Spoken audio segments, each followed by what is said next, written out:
Hi guys! Welcome to the 16th episode of HashtagTV. Ayun. So if you've seen sa poster natin, ngayon we are going to talk about corporate frontliners, di ba? Kasi totoo naman na yung mga HR natin, mga corporate frontliners din sila. Kasi sila yung usually na inuutusan para magpatakbo talaga ng isang company, di ba? So we have two very special guests today who are very, very close to my heart. Ayun. So without further ado, ipapasok ko na po sila. Hello! Hi. Hi, Hello! Ayun. everyone. So, message po for our viewers. Mag-greet po kayo. Introduce yourself. Hi, guys. I am Bianca and this is Dane. Hi, Dane Armada. Ayun, hi. Ayun. Mga SanMig girls sila, guys. So, anyway, guys, kamusta naman kayo dyan? Where are you right now? Sa condo. Yes, we're currently here sa place ni Dane. Kasi In if QC? dun ako sa Quezon City. Kasi if dun ako sa place ko, wala akong kasama. So, better na lang na dito na lang. Na may kasama. Oo, totoo. Kasi usually din ako, hindi ko alam I feel like nasisiraan ako ng bait kapag ako lang mag-isa. Siguro, I feel like it's just parang a main problem of me being an extrovert. Parang ganun. Yes. Ayun. So, anything that you guys are doing ba para to keep yourselves at bay during this pandemic? Sige. During this pandemic, we're still we work from home. So, from home kami, and then from time to time we make sure na nakakapag-workout kami, even if Wow. hindi every day, like Oo. at least in a week nakaka 3 times to 4 times a week. Kasi yun yung hindi namin nagagawa before the lockdown started. Oh, I Tapos, see. also, we take turns din sa pagluto dito. So, madami na din kaming natutunan ng mga recipes. Wow. Thanks sa Palasang Pinoy. Yes, thanks to Palasang Pinoy. Ano yun? Is it like a website na nagbibigay ng mga ingredients? Sa YouTube. Sa YouTube. I see. Okay. Ma-check nga yan mamaya. Anyway, dito na may comments na tayo agad dito. From Cecil Mendoza. Hi, Dave. Ayun, hello. Hello po. Ayun. So anyway, let's do a COVID update muna. I'll flash to the screen kung ilan na po tayo ngayon. So, here in the Philippines, I'm actually very happy kasi 'di ba for the longest time, yung confirmed deaths, medyo mas mataas talaga siya compared to the confirmed recoveries. So, as of kahapon, nalampasan na talaga ng confirmed recoveries yung mga confirmed deaths here in the Philippines. So, I'm very happy for that. Yes. Ayun, so pero it's still alarming though kasi umaakit pa rin yung mga cases here in the Philippines. Increasing pa din yung cases, positive cases. So what are you guys planning to do ba right after this pandemic? Or like, pag mawala na yung lockdown kasi 'di ba? Sana nga hindi siya ma-extend though. Plans, first thing na gagawin ko is I would go back to CDOL, visit my family. Kasi hindi ko na-spend yung lockdown with them. Holy Week with them. Oo, Holy Week. Yes. Ito, ikaw, Dave, you going home? Yes. Iloilo City. Wow, yes, Iloilo City.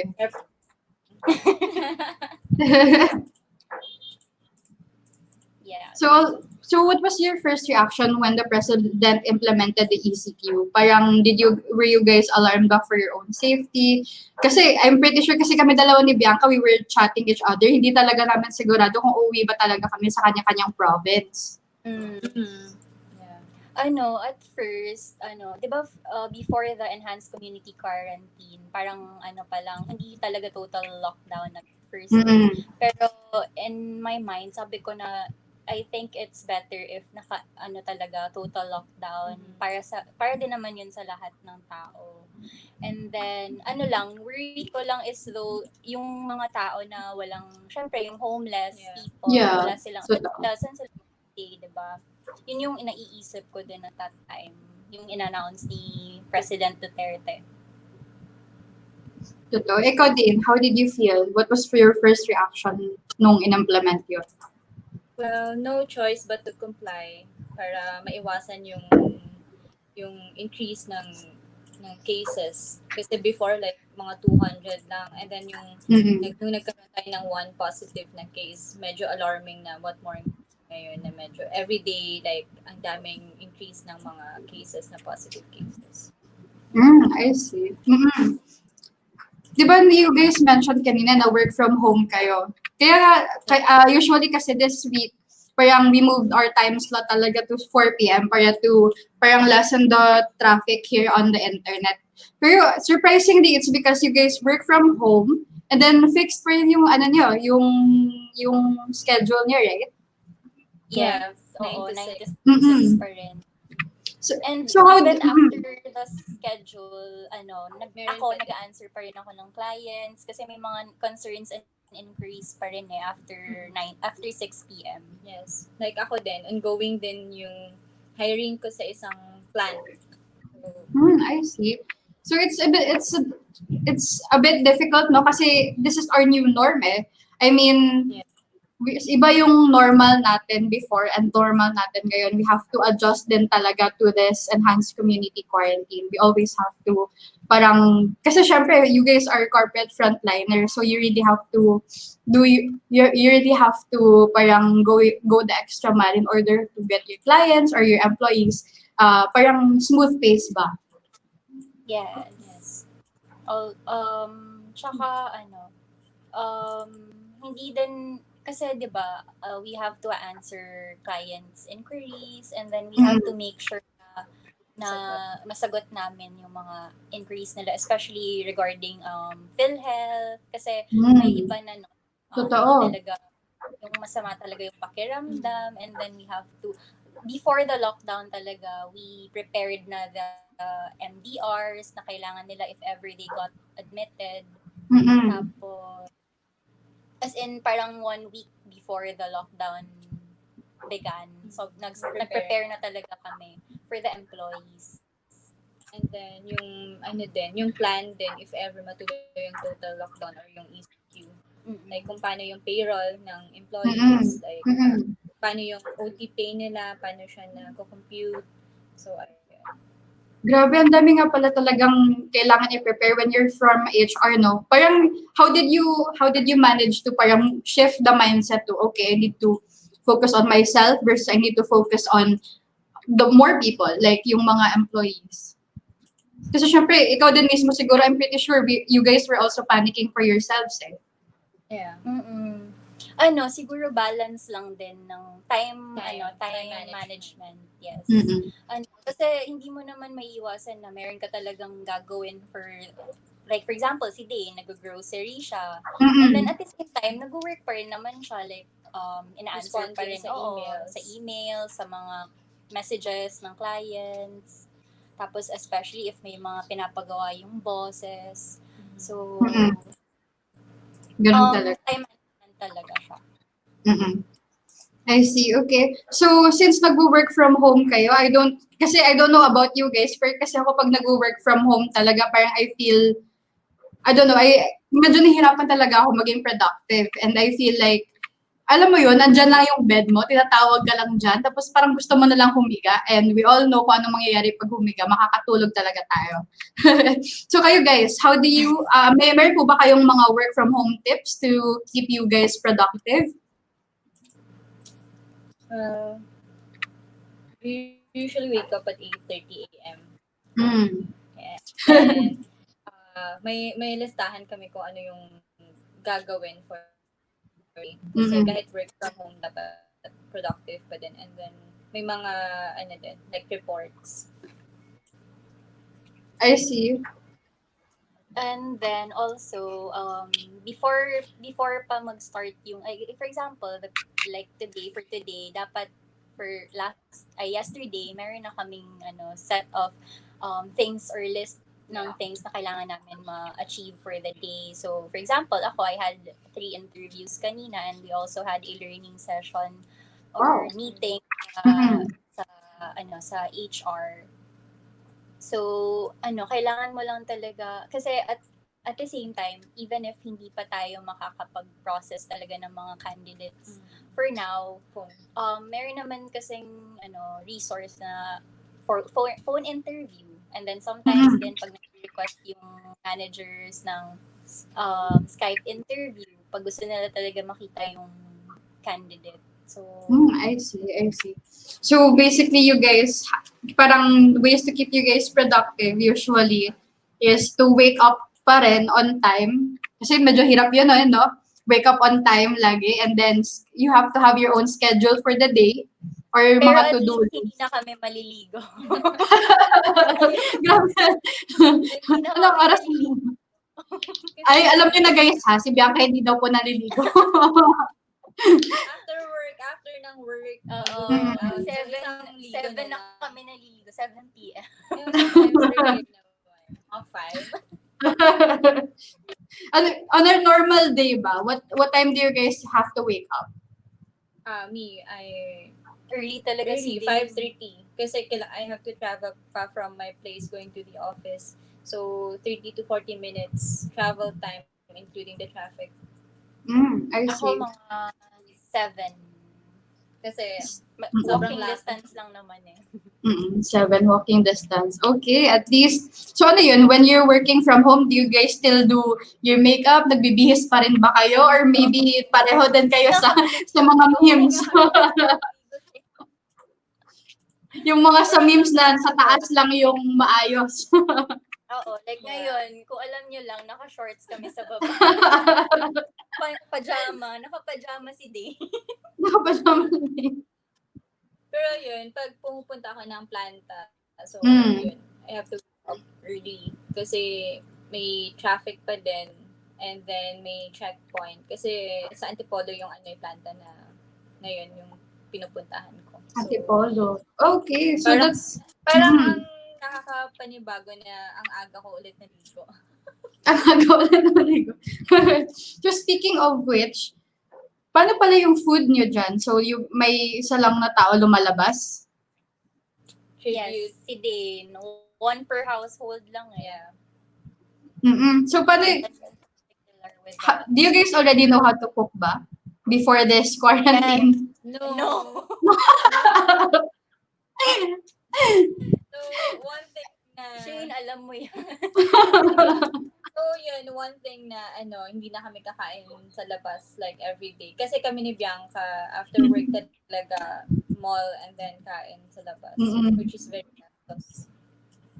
Also, Totoo. what's good about the lockdown is that we have more time to learn new things. As in, before, 'di ba, parang dati gusto natin talaga matuto example, mag-workout, pero sometimes pagod na tayo from work, so wala na tayong time mag-workout. Now, pwede nga natin ma-insert in between Yeah. kahit nag-workout. Or while nag-i-email ka, while Nag-squat gano'n.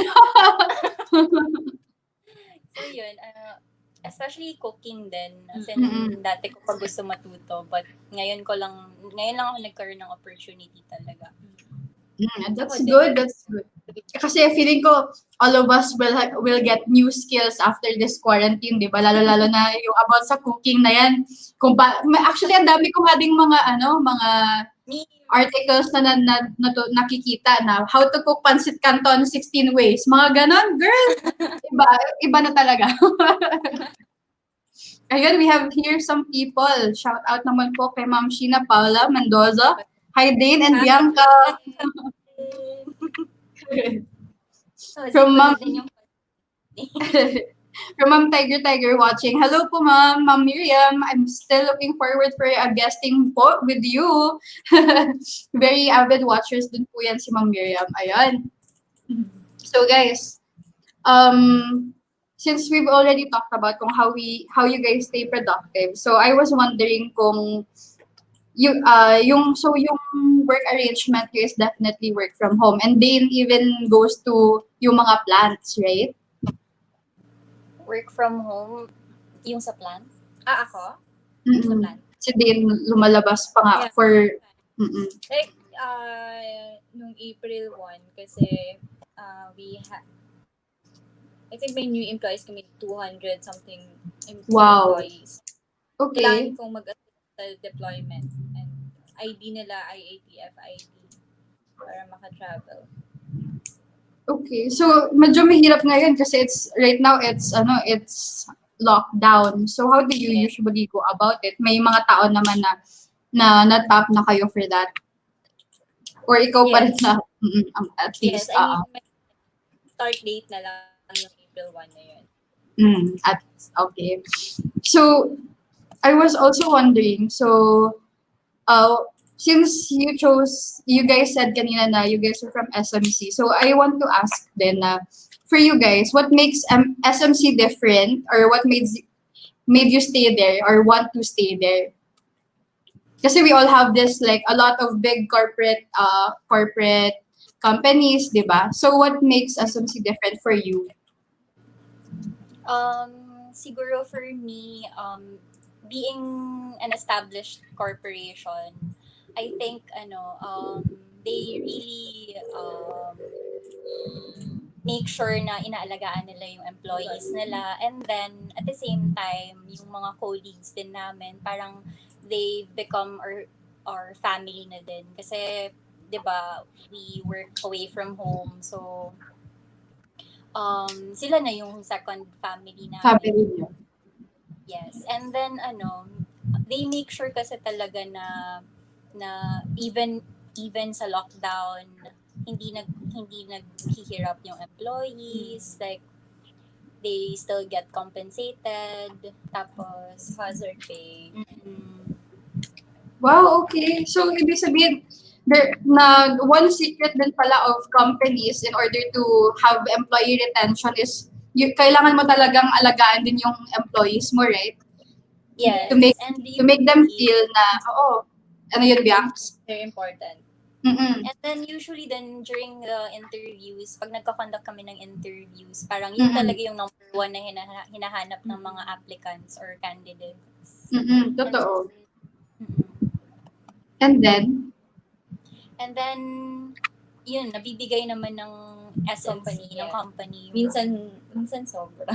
I mean, like, yung hindi namin ina-expect, gano'n. Mm-mm. So that's really good. Mm-mm.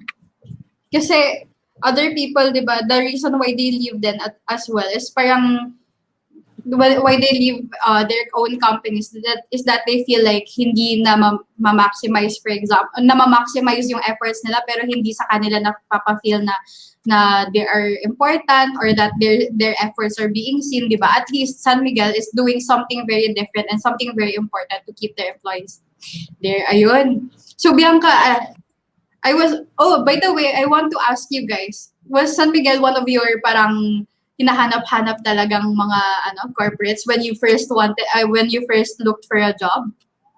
Yes. Yep. Even before I graduated. Talaga? Trabaho sa big corporations. Not specifically San Miguel, but one of the big corporations na gusto kong mapuntahan. Ayun po, shout out po muna kay Sir Mark Leaza, our big boss here. So good evening everyone. Welcome to our hashtag guests, Miss Dane and Miss Bianca. Thank you for joining our program. Ayun. Thank you for having us.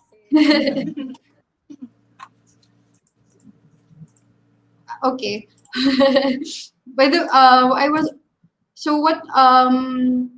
you as HR personnel or as SMC to its employees help lessen the anxiety of the employees. So ano pong ginagawa ninyo as HR personnel? Di ba kasi I'm pretty sure that a lot of people are very anxious when the news broke out na a global scale pandemic na talaga to, na we're going to have to be on lockdown.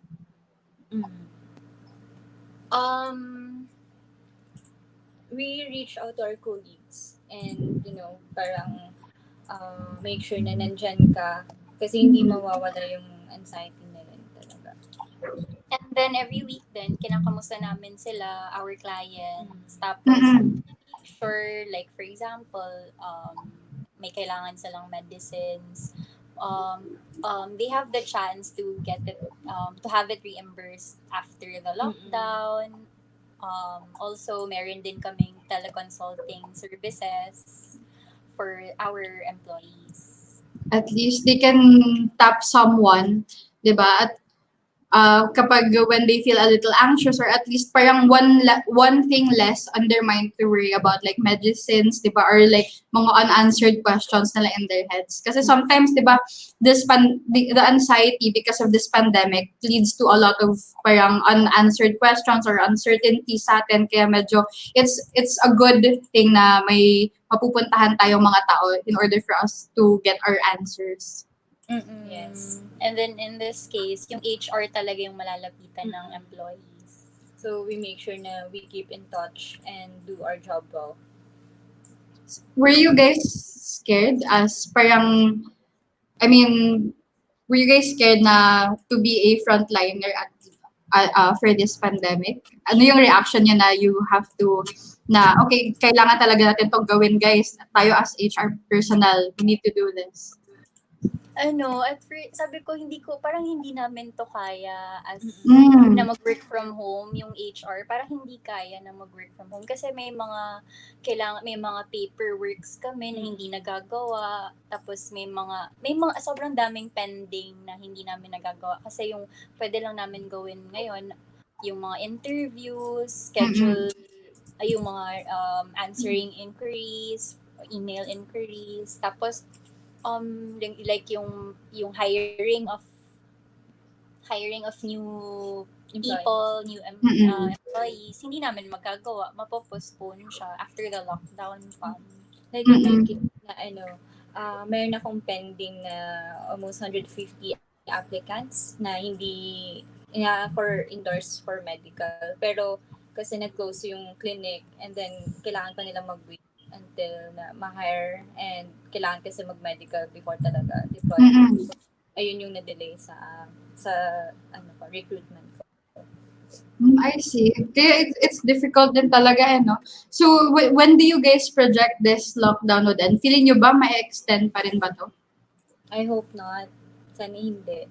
Like, Sana possible sana na like, kung mag-observe lang tayo ng social distancing and mag-sanitize ourselves, yun, at least ma-flatten natin yung curve ng cases. But I also think na because of the situation right now, parang hindi talaga siya mag-end ng April 30. Parang, kasi 'di ba increasing pa rin yung positive cases. As in, tapos parang 2 weeks from now, April 30 na, and then hindi pa dapat kasi yung mass testing, 'di ba?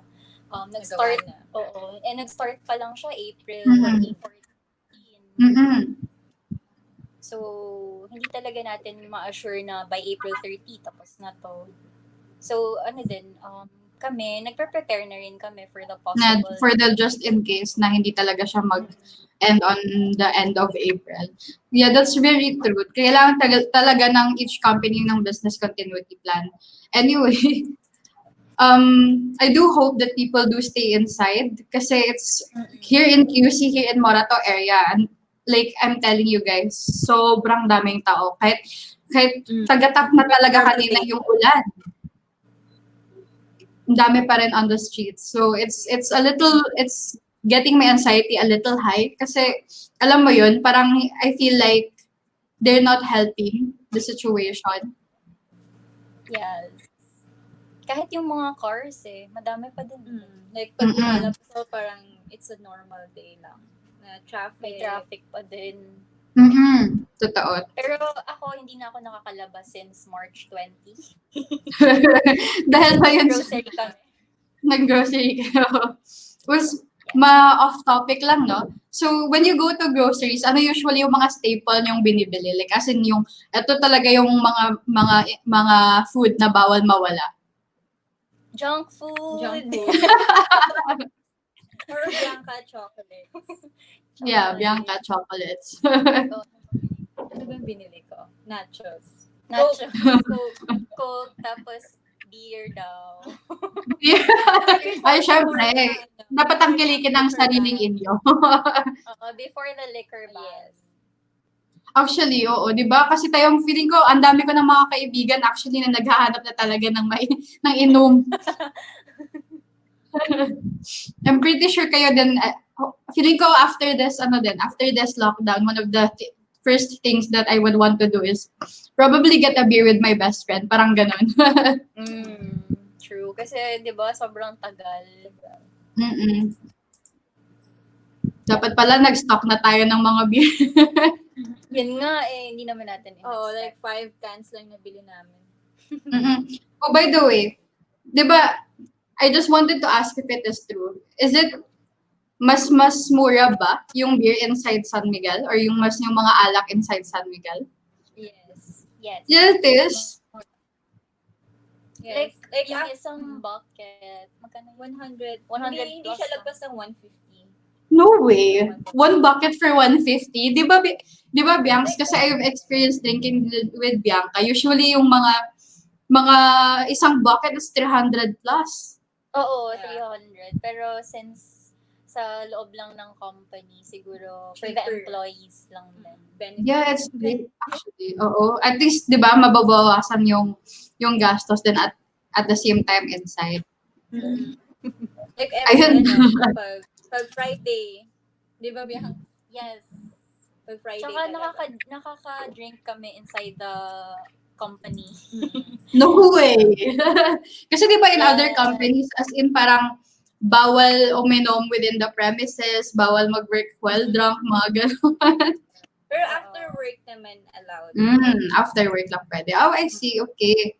Well, anyway, we will continue na to our HR question. So kung may viewers po tayo dyan na who are interested as well or may sarili nilang mga questions na gusto na nilang tanongin sa mga HR nila, pero hindi nila matanong dahil natatakot sila or what, sige, go, comment down below. Kasi sasagutin na po talaga namin yan. So sa mga gusto din mag-apply, di ba? Oo. So, ayun. So, for HR interviews. Mag-apply sa Sa website namin nandun lahat. Ayun, nandun lahat daw sa website nila, guys. So, if you're interested in being part of the family of SMC, dun po sa website po nila. We will comment that down below. Ayun. So, for HR interviews, ayun. So, during an interview, anong usually mga characteristics ng tao na nakikita nyo na would be able to say, okay, itong aplikante na to, SMC material to, pwede to siya. For us kasi, we prefer yung applicant na may malasakit. Kasi isa yung sa value ng San Miguel, yung malasakit. So, So, how do you tell if may malasakit? Parang may mga tinatanong kayo or like kusa na lang na lumalabas yung personality na lang gano'n?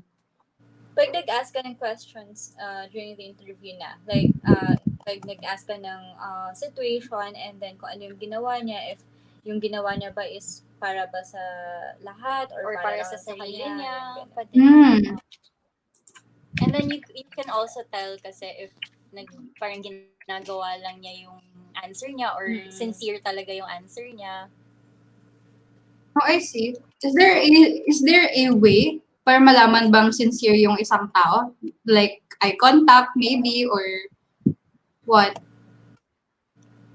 Siguro sa niya, The way siya mag-deliver ng sagot The way niya. siya mag-deliver? Ganon. And if he or she is consistent sa pagsagot sa mga questions. Consistency. And then also, yung body language niya. Kasi sometimes, parang may ibang mga candidates na parang anxious sila or yung parang kinakabahan. So, makikita mo din and also sa eye contact din. If nakatingin talaga sila sa'yo, like, tapos meron din naman naglo-look away, like hindi talaga makatingin straight sa'yo. I see. So, were there ever applicants na parang sobrang halatang kabado? What do you guys usually do to make them feel better or make them feel parang more at ease? Ako personally, tinatanong ko muna siya na kung feeling nervous ba siya. So, if nagsabi siyang yes, and then, okay, mag-ano ka muna, breathe in, breathe out ka muna, and then, let me know kung ready ka na to continue our interview. Yes, and parang sinasabi namin na make yourself comfortable, answer when you're ready. Ganun. I And see. before mag-start ng interview kasi like sinasabi namin na parang ano lang to, usap-usap lang, parang chika-chika lang. Chika-chika lang, oo. Parang I've ganyan. actually read articles na kapag yung approach mo with an HR person habang ini-interview ka, like parang as a friend lang siya, na parang as in somewhat na parang genuine, parang mas more likely kang ma-hire. Parang ganun ba yan? Yung parang mas nakaka-build ka ba ng rapport or what? Hindi naman siya about din sa kung comfortable ba yung applicant, kasi may ibang applicants na too comfortable din naman, na parang lumalabas na yung mayabang na side nila. I see, oo. So, Balance lang. Balance. So, where do we draw the line? Kumbaga, where do we draw the line na it's okay to be friends with the interviewer versus i-maintain mo pa rin yung parang pagiging professional mo? Ayun, maintain pa din yung pagiging professional. Siguro, parang be open. I think you should be open sa interviewer. Kasi, parang pag nag-interview naman, sinasabi naman din namin na hindi to lalabas. Like, sa atin lang naman to.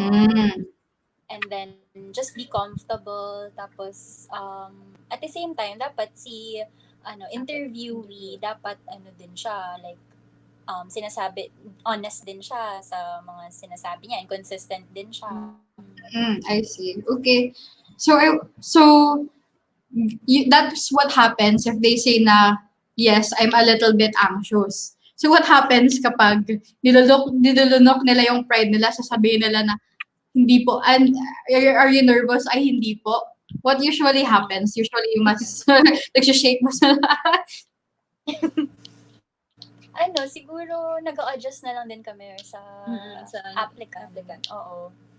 So, especially pag kunwari, di ba, we ask in English, and then there are applicants kasi na they're comfortable in speaking Tagalog talaga. They're not comfortable in English. So, parang sinasabi namin na if you're more comfortable speaking in Tagalog, then you can speak in Tagalog. Pero if talaga, hindi na namin pinipilit.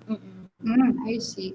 Well, that's good din naman kasi there are people din talaga that are not well adapt to English talaga, or not well versed to the English language. And that's okay then. Yes. Like for example, if you're applying for a communication app related to communication, syempre dapat English. Ganyan. Yeah, you know that. Yeah, you know how to speak in English talaga. Oh, so by the way, I've seen a lot of parang resumes kasi, being in BES, sometimes may mga kami ni Bianca actually being in behavioral science before in college, and I'm pretty sure you, Dane, di ba, you are from psychology if I'm not mistaken. So we've seen a lot of resumes na before, and there are some na parang medyo nakaka-off sa resume. I don't know if ganun din ba sa inyo, kung kapag yung first look niyo at a resume, can you tell us kung ano yung usual na nakikita niyo, mga common mistake people place on their resumes? Yes, it's not siguro mistake. Parang based on our opinions lang din and experience. Siguro yung job descriptions, hindi na dapat nilalagay sa resume. If, for example, you worked for the company as a human resource assistant, so lagay mo lang dun yung position, then the year, or kung ano yung span or duration ng stay mo with the company. Tapos, you don't have to, kasi you can always explain naman. You can always explain naman during the interview. And then also, you don't have to include the grade school and high school achievements. And also yung character references na yung names, and then yung contact numbers ng references mo, kasi meron tayong data privacy. So, di ba? So, wag na. Daming Oo, like ano na lang, available upon request na lang, parang ganun. I mean, personally. Oh. Actually, that's a really good point kasi nga, di ba, yung Data Privacy Act na natin, law na actually. So, Yes. dapat nga, nga pala, no? Kasi the things you put on your resume, it will become parang public knowledge. Kasi, I mean, by public, I mean for the company na. Di ba? So, Yes. you have to take off your references, yung name, yung full name nila and yung contact details. Yeah, that's true. And then as well as, I've also been Personal told details. before, nabawal din daw yung yung birthday mo. Oo. Kasi, di ba, other people, it's funnily enough, other people, ginagawa nilang password din yung mga birthday nila. So, it's a big no-no. So that is parang character references, yung mga job descriptions from previous company, medyo wag na. So we can have more things to talk about, di ba? And then, ano yung isa? And also, siguro, make it short and simple. Like, maximum of 2 pages. And Maximum of 2 pages. Pero meron kasi ibang resumes na very artsy, yung may mga designs. So, siguro yung sa designs, I think dapat fit siya sa position na ina-applyan mo. Kasi there are like positions na graphic designer, dapat maganda din yung resume. Yung layout ng resume mo. Yeah, definitely. Oo. Pero on a normal like corporate resume, usually parang just a few design lang, di ba? Very minimalist. Minimalist, yeah. Alright. So, ayun pala guys, yung mga common mistakes to place on your resume. Feeling ko mag-e-edit na po ako mamayang gabi. Charot! Oh, by the way, other people say na need lagyan ng picture mo yung resume. Other people say na hindi.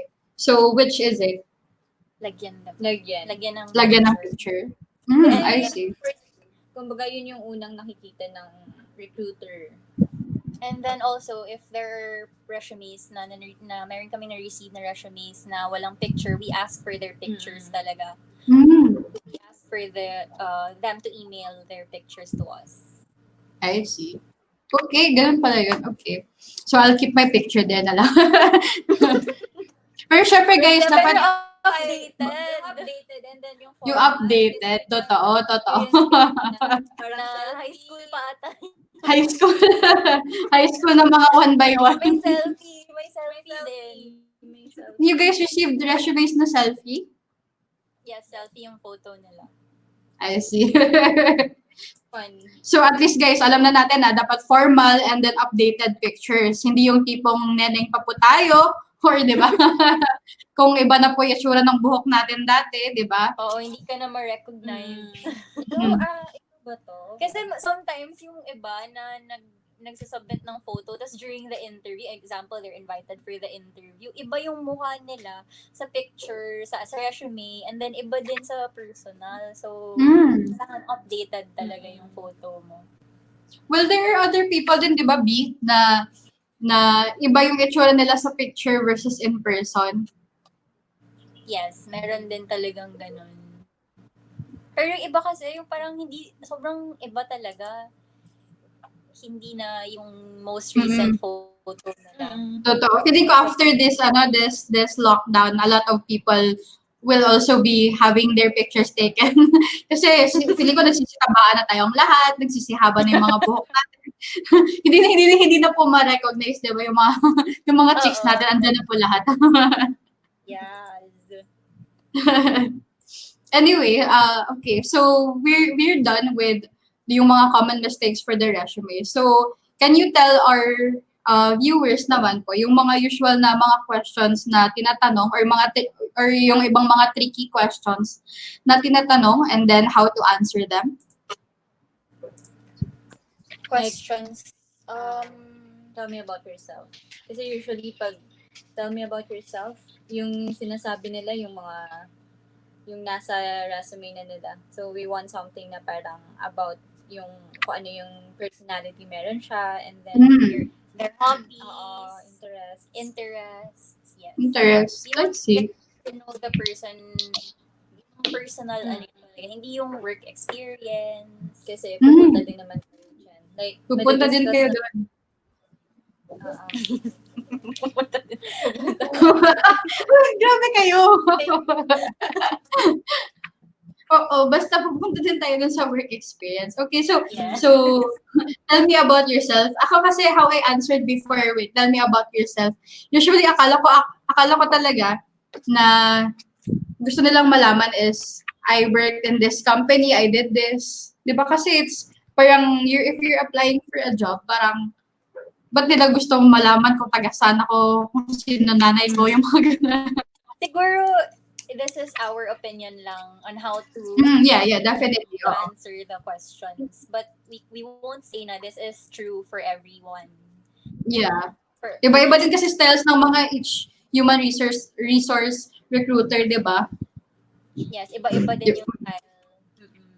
Mm-mm. So it varies from different companies. Yeah, definitely. What So, else pa ba? mga common Questions. questions. like, Other people, pag initial interview, dapat hindi ka nag-a-ask ng kung magkano yung salary. Kasi confidential. Yes. And then also, ano yun? kung bawal ka pala for initial interviews, usually bawal parang as delikadesa na lang not to ask mo na for the salary. I see. Oo. So when usually siya pwedeng itanong final interview ganon. Job offer. Job Job offer na.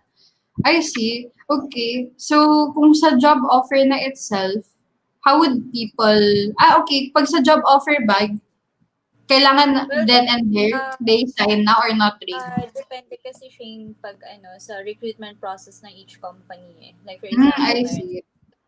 during the interview, dinidiscuss na nila yung offer. Pero in some companies kasi, Hindi, oo. Medyo lengthy nga yung process ng iba. I see. One step at a time. Another question siguro yung sa weaknesses part. Yeah, definitely. Yan din sana tatanungin ko kasi other people mga weaknesses. Sige, go. Yung sa weaknesses naman, there are applicants kasi na sinasabi nila na they have no weaknesses. So, I guess walang tao na walang weakness. So you have to be honest talaga. Kasi parang siguro they want to give an impression na parang magaling talaga sila, parang dapat silang i-hire. Pero mas we're looking for people na humble din, na alam nila yung weakness nila, yung things that they need to improve. They need to improve on.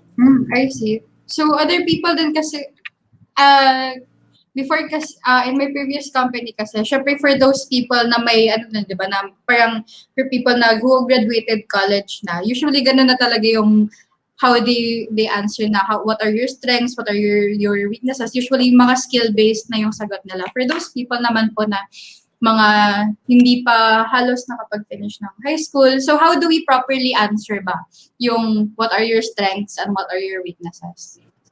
For those people na na hindi pa na. For those people na hindi talaga marunong sumagot, like yung strengths ko, singing, dancing, actually, basketball, sa company kasi namin, talaga, kailangan may degree talaga. We don't accept applicants na depende sa business. Depende sa business. Depende. Sa corporate, wala dapat degree ka. Yes. Like, for example, in production, so kailangan mo mag-adjust as an interviewer kasi yung the way ka magkipag-usap and then make sure na understand nila yung question mo. And as much as possible na magtagalog na lang. Kasi syempre, parang sa kanila na nag-English ka. I see, okay. So, can you give tips na lang on how to properly answer yung strengths and weaknesses? Strengths. Siguro, strengths work-wise. So, paano yung work ethic mo, sabihin mo yung Tsaka Saan ka sa weakness oo. din. If for example, Mga rooms for ano mo. Mga for improvement. yes, work-wise talaga dapat. Like for example, sa weakness, yung writing skill mo, parang yun yung parang feeling mo weakness mo or yung skills mo. Strength I or weakness na related talaga sa Sa work. position na Sa work, ina-apply. ayun. So we have to we have to answer na what our strength and weaknesses are based on those na related sa work, definitely. Ayun. So, meron pa bang ibang mga common questions na usually in interviews, strengths, weaknesses? Common questions. Like yung factors na hinahanap nila sa next employer nila. Ganun. I see. So we wanted to know if kung yung applicant na to ay fit sa culture namin, makapag-adjust ba siya sa culture namin, ganun. Okay. So yung question na how do you see yourself 3 to 5 years from now, or yung what career path are you currently looking at? Siguro, you have to be specific, and then dapat, kasi dapat nakita namin na in 5 years, yung nasa San Miguel pa rin siya, sa company pa din siya. Yung hindi lang ginagawang stepping stone yung San Miguel, yung company. Kasi there are other people na parang, sige, 1 year lang ako dito, tapos silipat na ako sa As ibang... for experience, Yes. for experience natin tinatawag. I see, So, okay. Parang bakit mo pa kukunin yun if hindi naman yung Magsistay? Ay! May hugot ata yun din. So, bakit mo nga ba talaga kukunin? Natin, diba? Employee. Totoo.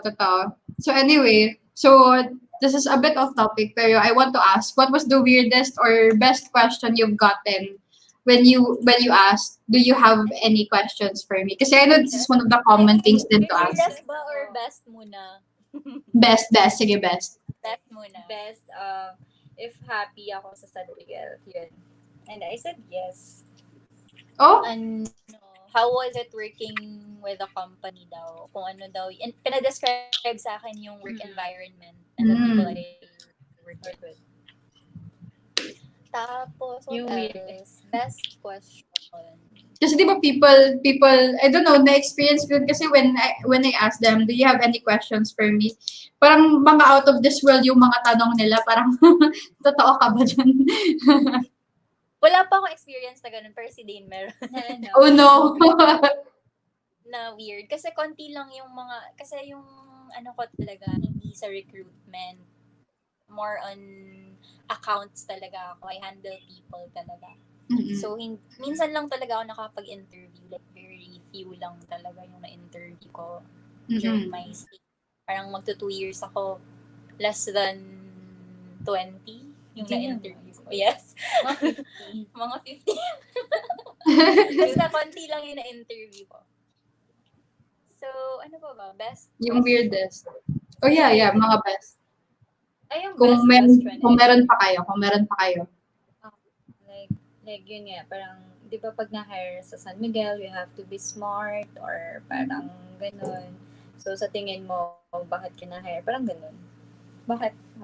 Bakit ba? And meron pa wait lang Yan lang naman siguro. Sige. Hindi ko na maalala. Pag naalala ko.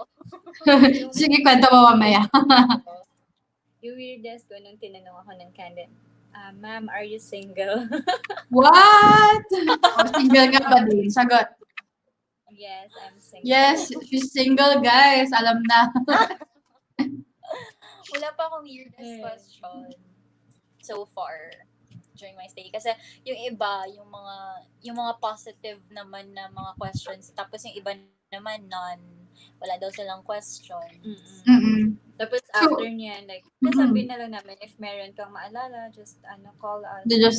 I see. So how important is it that the applicant gives you parang a valid question?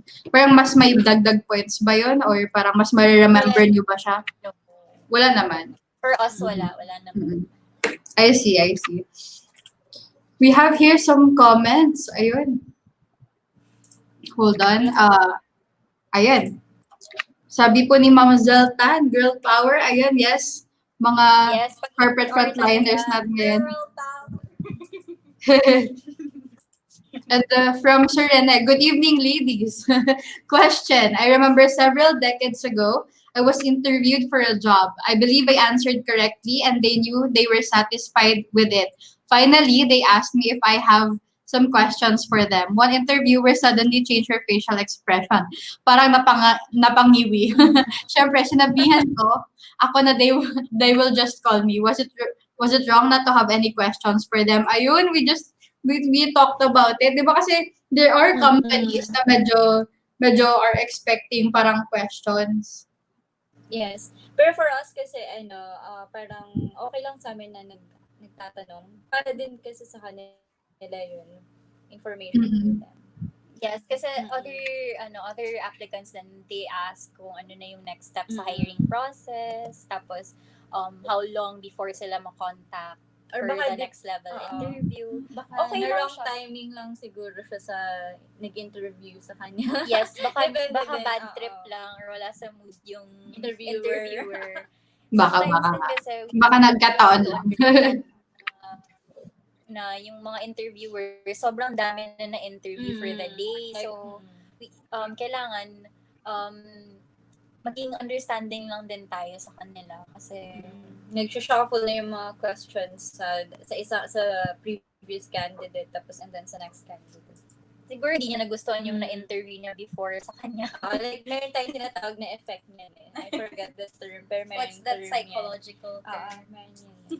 Like, Ano yun? Psychological what? may effect yun, meron yun. I forgot the term. Kasi like, for example, na si Bianca yung first candidate ko and then nagustuhan ko siya so parang lahat ng nagustuhan ko nasa kanya na and then yung effect nun sa next candidate Sa next one, parang wala ka na masyadong nilulook forward parang ganun. oo, kasi you keep on comparing it na lang from the first one.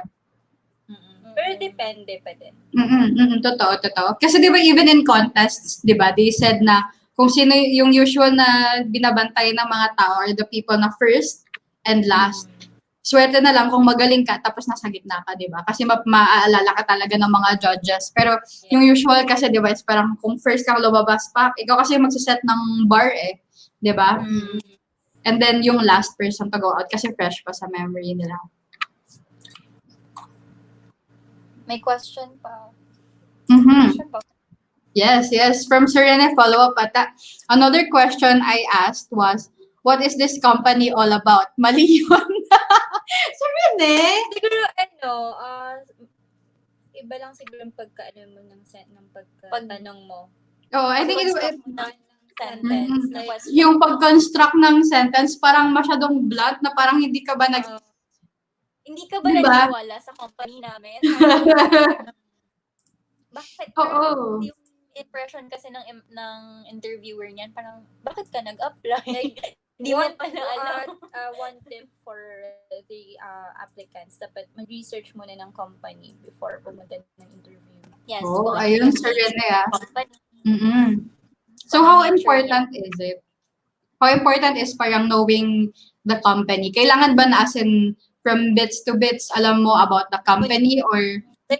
Kahit kung anong industry yung company, ano yung mga achievements ng company, yun. So parang ano yung effect ng company sa society. Kung ano yung brief, example, yung sa values, for example, ng company, nagustuhan mo yung values, kaya you would also want to be part of the company, diba? Dapat meron kang something na parang may something in common kayo ng company na gusto mong applyan. I see. So, one of the questions din pala ng mga common, di ba, is parang, why do you want to work here? Usually ba dun dapat pumapasok yung parang high knowledge namin na about the company, tapos parang minamatch namin with our values? Yung knowledge about the company and then yung career path, kung gusto niya dun talaga na mag-grow yung career niya, ganun. I see, okay. Okay, so career path and then some little parts about what you know about the company. Okay, I see. So that's how you answer pala na ano, yung question na why do you want to work here? Parang ganun. Oh, I see.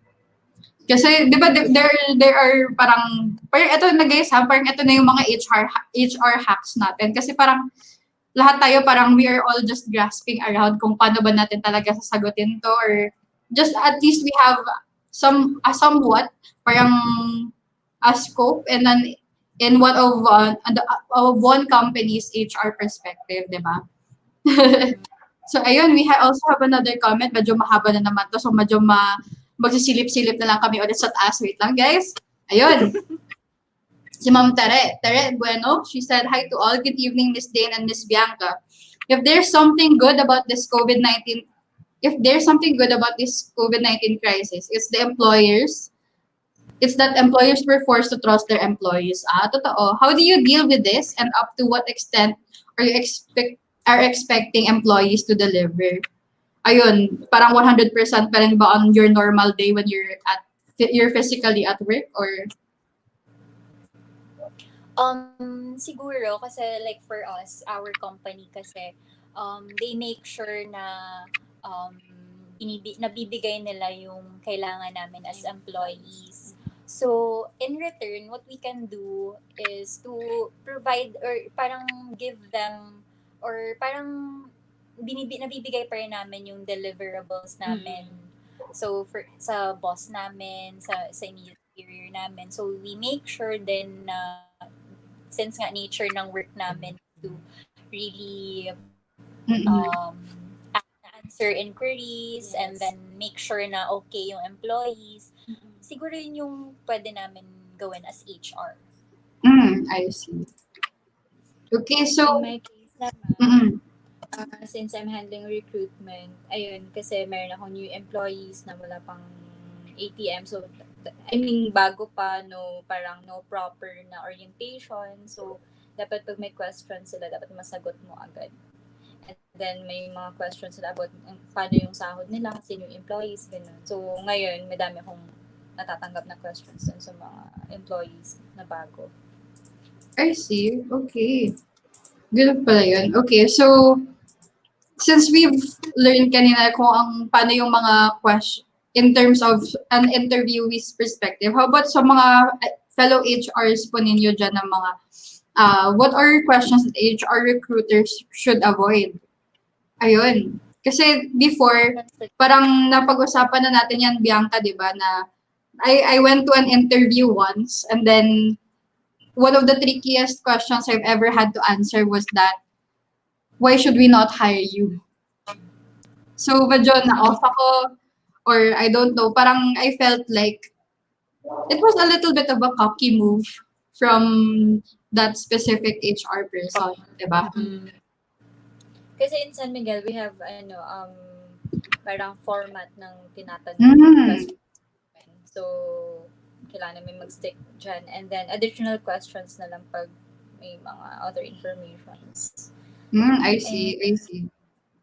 We make sure dapat hindi dapat ma-offend yung candidate din. With that question. Pero di ba there are mga sensitive questions? For example, about din sa family niya na parang ayaw niya naman i-discuss na. So, yeah, kasi that's true. Ask talaga the family background of the applicant. So, if for example may mga sinasabi na nagkasakit daw yung family nila, we respect their answer naman if ayaw talaga nila disclose sa amin yung specific illness ng family. Okay, I see. So, we're going to the next naman. So, how honest is too honest? Di ba usually when you already have parang work experience na or even if you're still looking for a job na first time mo palang looking for a job, di ba? Parang how honest is too honest? Baka mamaya makwento ko na buong life story ko, nakwento ko na kung ano yung pinag-awayan namin ng past employer ko, di ba? So, how honest is too honest? And then, where should we draw the line din doon? Siguro, what we can say is that siguro dapat yung employee, hindi siya yung nagbibigay siya ng too much information about himself. Pero, kailangan din niyang maging honest at the same time. Pero, there are employees kasi na too honest na sila. Ay, employees, applicants. There are applicants na too honest na sila. Na Very detailed na. Yes, nasisira na yung image nila. So, parang, hindi nila unaware sila na yun, nasabi na pala nila yun. So, dapat careful ka talaga sa sasabihin mo. So, ako naman, yung ino-observe ko yung mga like bolero, may mga ganun din kasi na parang okay, na ganun. And then, yung iba naman, too good to be true, ganun. Kasi mafe-feel mo naman yun during the interview, yung sincerity ng applicants eh. And if they're honest, alam nyo naman na malakas yung ano natin. Gut feeling. Oo, yung gut feels. Oo, actually. Oo, totoo yan. So, lalo na sa mga babae, malakas talaga yung mga gut feels ng mga babae. Yun yung strength natin, girls. Truth. Mga HR people. HR people. Totoo. So, can I also ask, guys, for the last question for about HR and recruitment? So, top 5 interview tips naman po. Be consistent, be honest, and be prepared with specific stories. Like, example, yung mga backup questions. Mm-hmm. 5. Sa'yo yung dalawa. Siguro, you have to be sure on what you really like or yung career path na gusto mo talagang Kasi hindi namin, parang off sa amin as HR, kapag yung applicants, parang sinasabi nila na anything lang, basta any position na basta ma-hire sila sa company. Yeah. Parang nakaka-discourage siya sa as HR person. Kasi hindi mo alam kung saan mo siya ipa-place, di ba? Yeah. Tsaka feeling mo, alam mo na hindi siya magtatagal sa company kasi parang any position lang naman pala yung gusto niya. So, what if may gusto ng opportunity sa ibang company, pwede siyang lumipat din doon, di ba? I see. So, it's best pala to stay specific. Yes. Yan, dapat pala lahat tayo specific sa mga gusto natin, di ba guys? Huwag tayo dyang pahang-hang lang sa ere. And then also, siguro you should be comfortable din. Parang make yourself comfortable during the interview. Parang lang, friendly talk lang na ganyan. Friendly but professional. Huwag naman yung, hoy mare, yung mga gano'n. may checka ako. yung mga acquaintance, gano'n lang, mga acquaintance. Yung enough distance, pero ma-polite pa rin. Oo. Ayun, polite and casual. May mga ibang candidates nga nagsasabi ng mga chos, parang okay. Pwede ba yun? Best friends tayo. Avoid yung mga ganun guys. Oo. Kasi 'di ba sometimes yung mga char or yung mga charot natin parang hindi mo mapigilan eh. Magugulat ka na lang nasabi mo na. Sabi nga ng candidate, char lang mama. Sabi nga. Tapos ako parang, okay.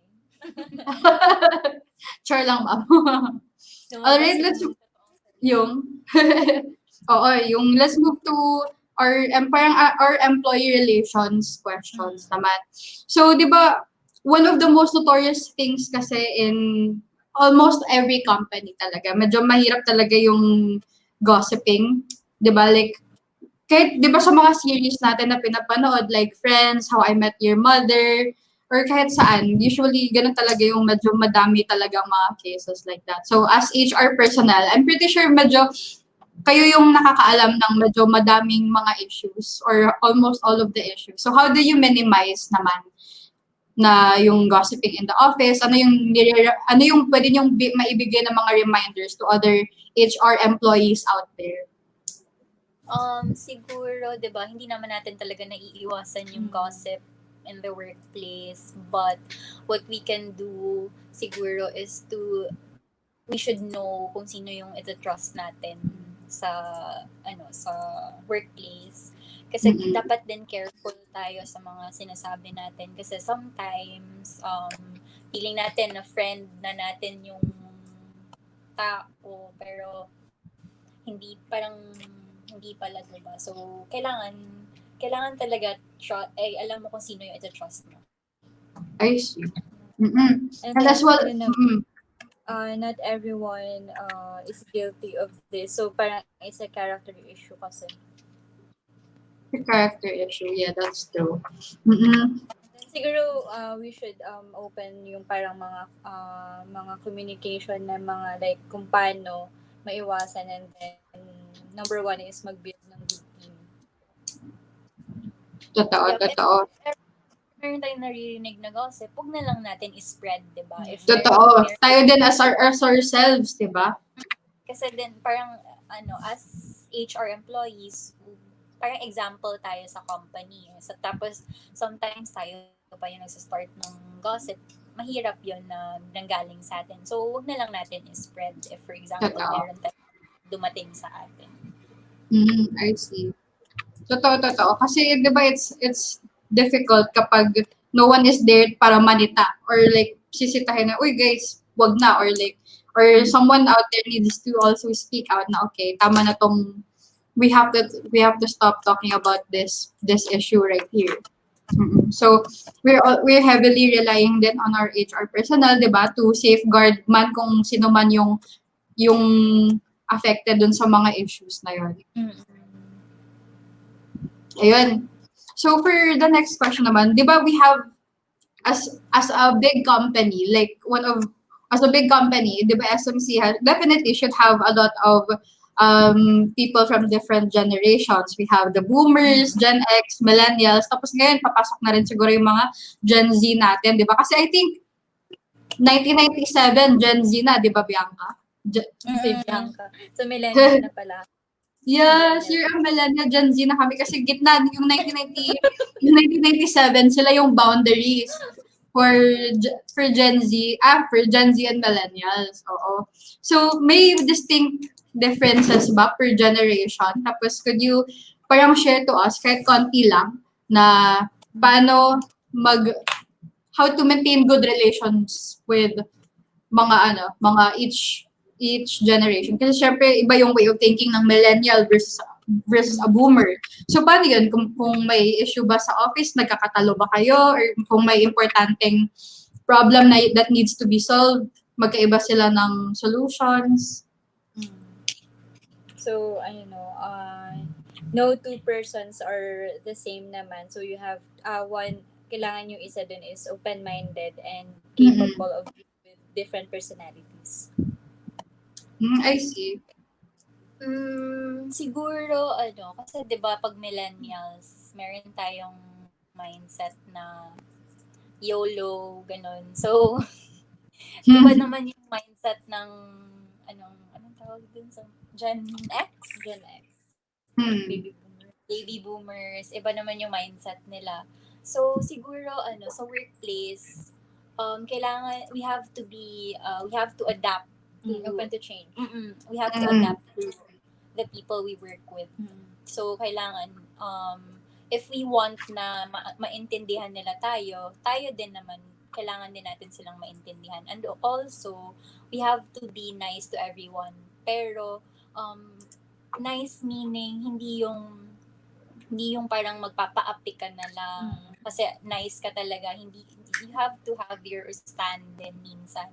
Na parang pag alam mo na tama ka, kailangan mo mag-stand for yourself. Hindi yung magtahimik ka na lang, na wala ka na, kasi parang feeling mo na ayaw mo nang magkaroon ng gulo. Pero kailangan din kasi natin mag-speak up sometimes. Kailangan din. And usually, yung mga millennials naman, yun usually yung nag-speak up din. In my opinion, ha. Tapos, siguro sa San Miguel, meron kasi kaming employees na from parang 45 years na dyan. So, 45 years na sila dyan. Yeah. So probably around Gen X or boomer na. Depends kung ano yung work, kung may work experience na sila before. Like for example, after graduation, Dun na dun na sila. talaga sila. Tapos, yun na lang talaga yung work for until, di ba, nag-age na sila.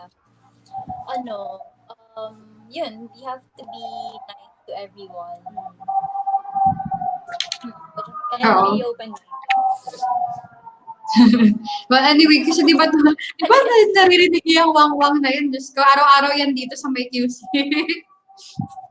Anyway, yeah, that's true na I really do think that the office or corporations are parang a ground din na kung saan natin mahuhon din talaga or adaptability skills to different personalities of people, 'di ba? So we have to always learn how to adjust than ourselves. Hindi, huwag naman po yung lagi na kayo na lang, kami lang po sana Susunod. mag-a-adjust, di ba? Di ba? sana everyone marunong makisama, Give and sana take. everyone Give marunong and take. mag-adjust. Di ba? Kahit ano man yung generation na yan, I hope that people would learn how to adjust to to other people then based on needs din, di ba? Yes, and dapat kilalanin mo din yung example, yung boss mo. For sure, Mm-mm. mga Gen X na yan or Mm-mm. so kailangan malaman mo kung paano siya i-handle paano din. siya i-handle. Mm-mm. Yeah, that's true. Maintaining a good relationship with your boss din is something crucial din kasi in the workplace, di ba? And then, siguro communication lang din na kailangan alam ng boss mo kung paano ka i-handle. Dapat alam mo din kung paano siya i-handle. So, it depends sa people it depends sa people handling skills ng team leader. I see. So, dapat two-way. Kasi, di ba, siguro decades ago pa, di ba, usually yung employee lang yung kailangan talaga mag-adjust. Ngayon, it's a new breed of people with different personalities. So, usually yung nangyayari in an org culture is that parang may shift di ba? Like parang nagiging two-way na siya na pwede na din makapag-speak out yung staff mo, and then at the same time pwede ka din as a boss mag-raise ng concern. So it's good na it's also good, hopefully the older generations would not take it against the siguro millennials or the Gen Zs when they tell them kung how can you handle me better, 'di ba? I prefer I prefer feedback every time may matapos akong task in order for me to parang apply it to the next one, di ba? Kasi sometimes other people take it in a bad way. So I hope, ayun nga, tama nga sila Bianca and si Dane, guys, na kailangan natin matutunan yung kung how our bosses think, how our staff think, and then kailangan din talaga natin mag-adjust in general. So ayun. So ito naman, guys, how can employers and HR personnel boost employee commitment and engagement? You should show interest and commitment sa taong yun. Concern, parang show interest and commitment for the person. And siguro as employees, gusto kasi natin na na-acknowledge yung ginagawa natin and then may feedback from our boss. Totoo. So, and siguro dapat yung mga yung mga activities and events ng company for the employees. Like sa amin, meron kaming Christmas party and then for lahat ng company, lahat ng business units kasama doon. So not only corporate, meron kami from Other businesses. Food group, meron kami from Brewery. BMW, ganun.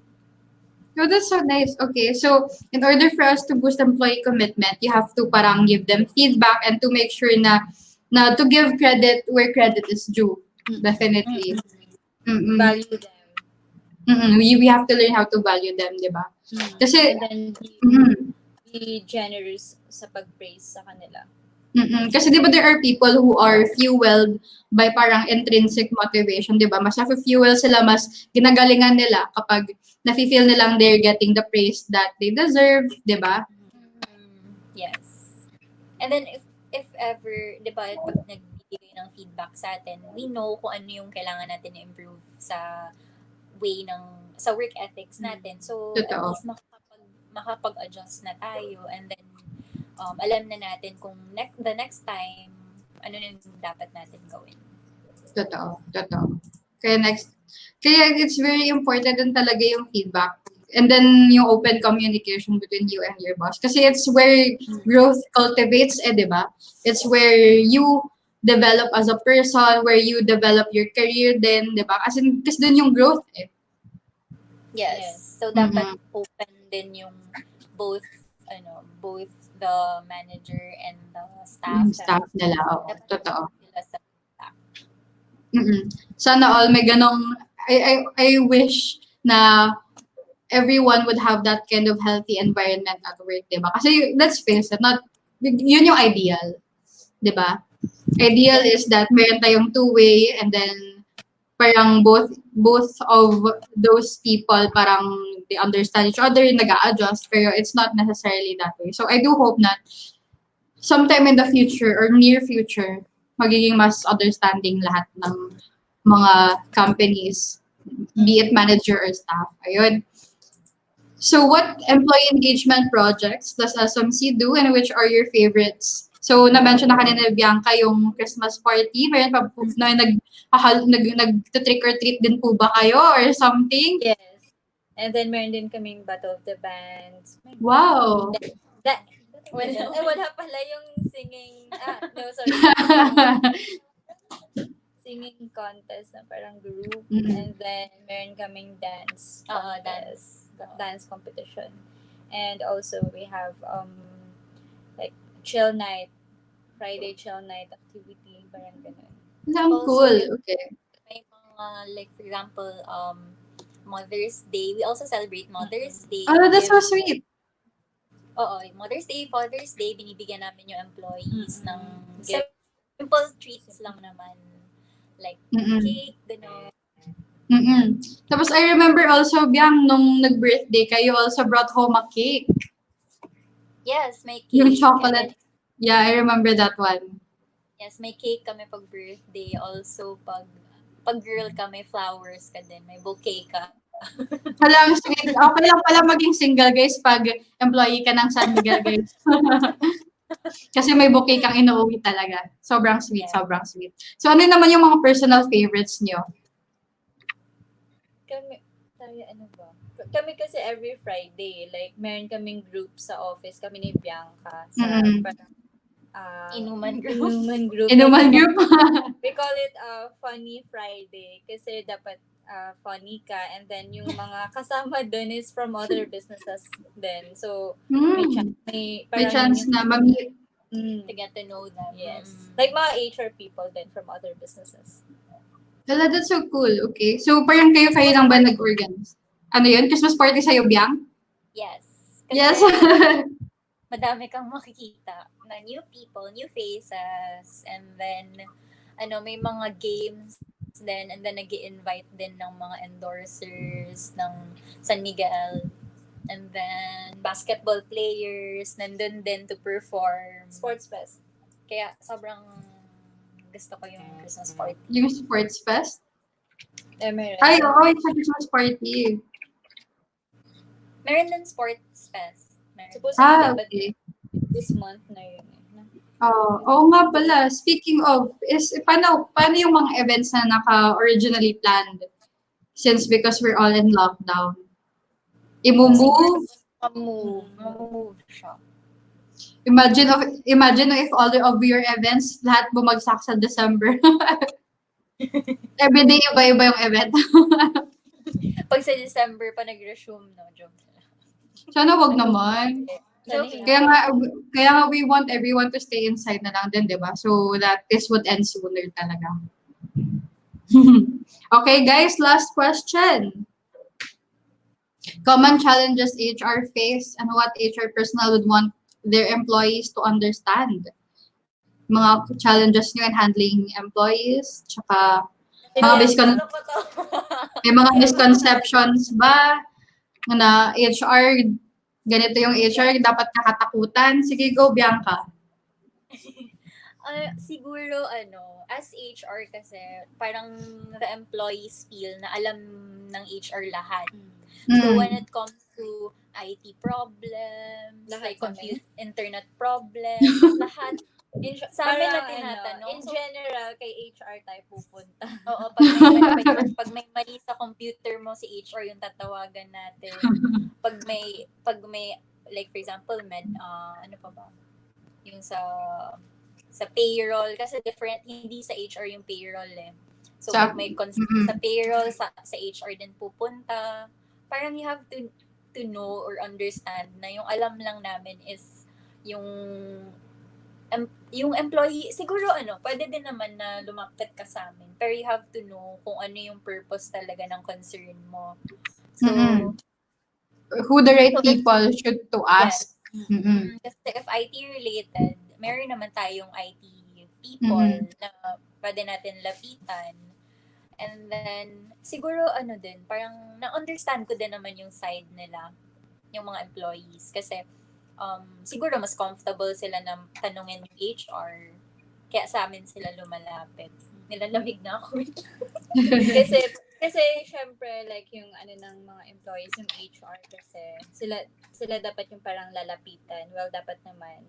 Pero yun, yung parang if ever, like for example, may mga questions ka na sa tingin mo hindi siya related sa gano'n, yun nga, sabi ni Bianca, dapat dun ka pumunta. You have to know kung kanino ka pupunta. Pero as much as possible, sasagot naman kami. Kung ano lang yung sinasagot din naman namin. Kung ano lang yung alam namin din. Tapos kami na din nag-offer na, sige, anong concern mo? Kami na lang mismo magko-contact din sa IT para kami na lang din magbibigay ng feedback din sa concern nila. If they're not comfortable talking to the IT people talaga or other departments na meron silang concerns. I see. Okay. So, same kayo sentiment din na yun yung what you want other people to understand about HR. Or common challenge pa lang ba yun? Ha? Ano? Yun yung mga common challenge niyo ni Dane when in terms of yung being an HR. So what do you want other people to understand naman about HR? Kasi di ba minsan other people would think na HR personnel are parang scary, kailangan mong, parang nasa principal's office ka. Totoo, parang pinapatawag ka doon sa principal's office or dean of discipline, di ba? Yes, parang siguro